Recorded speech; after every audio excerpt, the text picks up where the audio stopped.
აი უკვე გამარჯვების შემთხვევაში შენ ჯანდაცვის მინისტრობას უვიდნენ. ეს მეორე შემთხვევა პატასთან ერთად ვიქნები თუ არა. ეს მომენტია. ანუ შეიძლება არის, ხო? დიდი ალბათობით ალბათ ვერ ვიქნები. უკაცრავად. ეხლა აქ რაღაც ახალი ამბავი გასკდა. ჩვენ გნახეთ პაატა ბურჭულაძის ყრილობაზე. ეხლა ბატონ ჯემალთან უნდა გადავსულიყავი, მაგრამ ამას ერთი წუთით და თქვენი საუბრობდით როგორც მისი პარტიის სახე.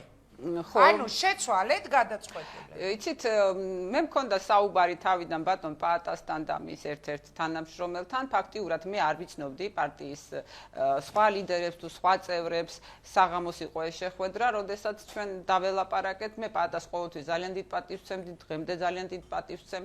უბრალოდ მე რაღაცნაირად პარტიის ყრილობის შემდეგ ძალიან სწრაფად უნდა მიიღო ეს გადაწყვეტილება, აი ხვალო ტრიბუნაზე და მეთქი არა მომხდახა ავალ იმ ტრიბუნას და ჩამოვალ. თუ რაღაცა ისეთი არ იქნება შემდგომში, ეს არ არის. ნინო, მითხარი, ვის სასარგებლოდ შეცვალე ეს გადაწყვეტილება? ვის სასარგებლოდ შევცვალე? ჩემს სასარგებლოდ შევცვალე. არა, რომელი პოლიტიკური გუნდი? ჯერ მაგაზე საუბარი არ არის, იმიტომ რომ ინგა ძალიან ძნელია ჩემნაირი ადამიანისთვის იყო რაღაცნაირად ჩარჩუებში. მე იქ არა, ეს მესმის, ამას არ გეკითხავ, ეს მაინც მოვithove ინგა პროგრამა პარტიის, მეთქე რომ ვისაუბრო თქვენი სახელით, იმიტომ რომ მე მგონი არავის არ ახსოვდა იმ პარტიის წევრები ყველა დამსდებდა მე, იმიტომ რომ რაღაცა იმ წუთში ეს ბუმი იყო, ხო? და მე ყველას ესე ვთქვათ, უარი განუცხადე ინტერვიუზე, სანამ მე არ გავივლივდი ღრმად დეტალებში, მე მიყვარს ციფრები, ფაქტები, სტატისტიკა, ისტორია, დადასტურებული ყველაფერი, გაწერილი, მე ასე ვარ მიჩვეული. და რატომ გადაიფიქრე? მოვithove პროგრამა, ჩაუძექი პროგრამას, გადავხედე ხალხს, რომელიც ყოველდღიურად იმატებდა და უკვე რაღაცა დონეზე უკვე მივხვდი რომ იქ ძალიან ბევრი ისეთი ადამიანი იყო რომლის გვერდზეც ჩემი თავი უბრალოდ ვერ წარმომიდგენია და მათთვისაც ალბათ არ ვიქნებოდი სასურველი პირი ჩემი ასე ვთქვათ ზედმეტად პირდაპირობით და ზედმეტად ეს რა საინტერესო სკანდალი გავხსნით პაატა ბურჭულაძის პარტიასთან დაკავშირებით და ბატონ ჯემალთან გადავალ მაგრამ მითხარი ვინ იყვნენ ის ადამიანები არა ეს სახელებს და გვარებს იქ ძალიან ბევრ ცუდად ვიმახსოვრებ ინგა სახელებს და გვარებს სახეებს კარგად ვიმახსოვრებ და ნამოქმედარებსაც კარგად ვიმახსოვრებ ამა თუ იმ ადამიანის ანუ პაატას გუნდში გაჩნდნენ ადამიანები რომლებიც გუნდში მე ჩემთვის იყო ძალიან მიუღებლები ეს მითხარი და ბატონ ჯემალთან გადავალ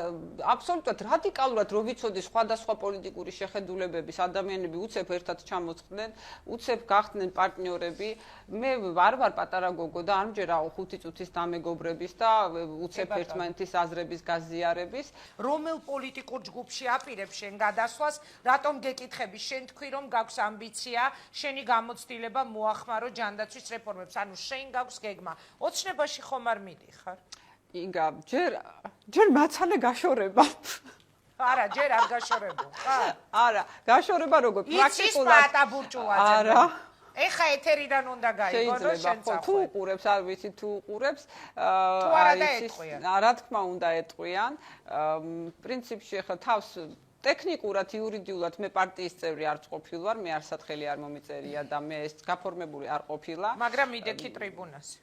მაგრამ ავედი ტრიბუნაზე, კი ბატონო, სხვათა შორის დავიწყუნე იმ მომენტით, რომ თავი მეგონა კომკავშირის ყრილობაზე. კომკავშირის ყრილობას გავდა ბურჭულაძის ყრილობა. დიახ, ეს რატომ რითი? რაღაც ის რაღაც არ მოდი იქ მე ვერ ვიგძენი ბუნებრიობა, მე ვერ ვიგძენი აი ეს რასაც ქვია სულიდან წამოსული ეს სიყვარული მართლა რაღაცის კეთების აღტკინება ეს იყო რაღაცა დადგმული აი მარშიროვკებს რო გვაზალებდნენ და მე რო იყო აი ამ დროშების ტრიალი და აბა კახეთო დაიყვირეთ და აბა იმერეთო დაიყვირეთ ნუ კარგით რა 21 ვინ მართავდა ამ სხვათა შორის აი მაგაზეც ბატონი ნიკა ლალიაშვილი